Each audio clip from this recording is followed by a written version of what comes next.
So when was the first time you thought about donating? Well, I would definitely say the very first time that I considered donating, well, I mean, I've always, to kind of go back, I've always liked the idea of organ donation. But in my mind, you had to be dead to do that. So I've been an organ donor on my license. Now, the first time I really thought about live donation, or even learned that it existed, was when I was watching the news one night, and there was a local woman from Tacoma who had donated a kidney to actually one of her favorite customers. And so that's when my wheels kind of got turning, and I thought, yeah, this is something that I could do. So that was kind of the first sight of the possibility. How did you learn more about kidney donation? The way I learned more was primarily through the internet was kind of how I started. Once I got in touch with the local transplant center, they sent me a really nice, complete packet of information that I really went through, and it gave pretty much all the information I could want from kind of beginning to end. Was that Virginia Mason that said that? Yeah, that was Virginia Mason. Did your friends and family understand why you would donate to, and at that time, a complete stranger? I would say no. Most people didn't really understand what I was up to or why I had all of a sudden had this great idea. So it took some time to sort of make my case, so to speak, and I still think most people don't fully understand the whole stranger donation thing, but I feel like I was pretty well supported by my family, even though they didn't fully understand. Was there anybody that discouraged you from donating? Oh yeah. I had, won't mention any names, but I had one friend of the family who was quite adamant about me not donating, and wrote me quite a lengthy email getting into all of the reasons why this was a terrible idea.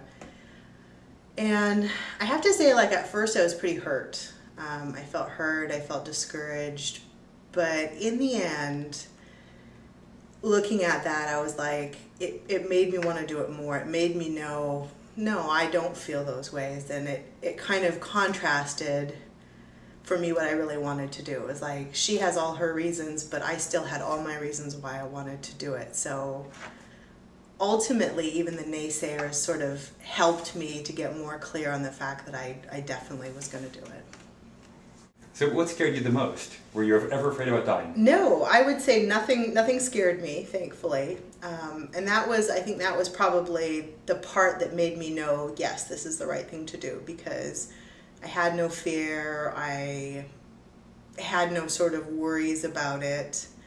As far as fearing death, I'm not really afraid of death on a regular basis, you know, besides going through this. I think I'm pretty comfortable with that. Of course, I didn't want to die, but I also knew that, with modern medicine the way it is and me being healthy, I thought that it was a fairly low risk that something like that would happen. So I thought it was worth taking.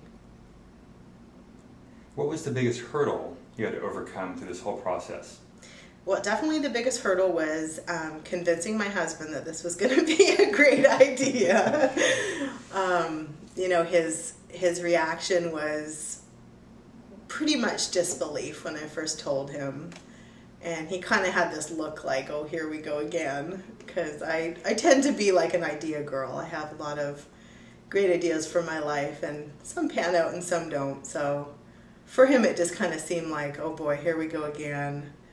He's a very A-type personality, so he's not crazy about uncertainty. So it took a lot of conversations and a lot of sort of just kind of reiterating my point and my passion for doing it, and he agreed that he didn't understand, but he would support me through the process. Did you ever think of calling everything off and just saying, thanks and everything, but I just can't go through this? No, never. That was never something that came into my mind.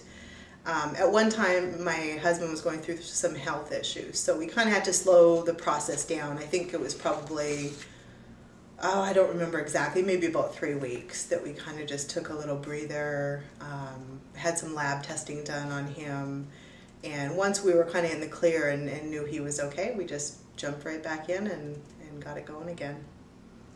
So talk about the procedure. What was your transplant day like? What did you go through? Well, transplant day basically it's an early morning. I had to be there at 6:30, so I got up at about 4 o'clock. I did some meditating and some yoga. And just basically contemplated a little bit, kind of all the hard work and all the time that had passed, all the hard work we had done to get to that point. It was very relaxing. I just kind of tried to stay calm. Things went really smoothly once I checked in.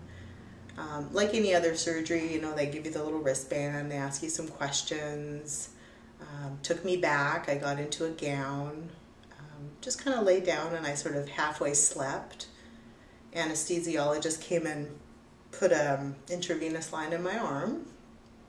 And then before I knew it, they were wheeling me back into the operating room. And so you were awake. They put me under there in the preparation I got to room. see the room. It was really cool, and they were kind of explaining what they were going to do. We're going to lay you on your side. We're going to put a pillow between your knees, and we'll put a catheter in. And so they just explained that a little bit to me, and they actually added an additional IV there too, I guess, for emergency, in case something was to happen in the surgery.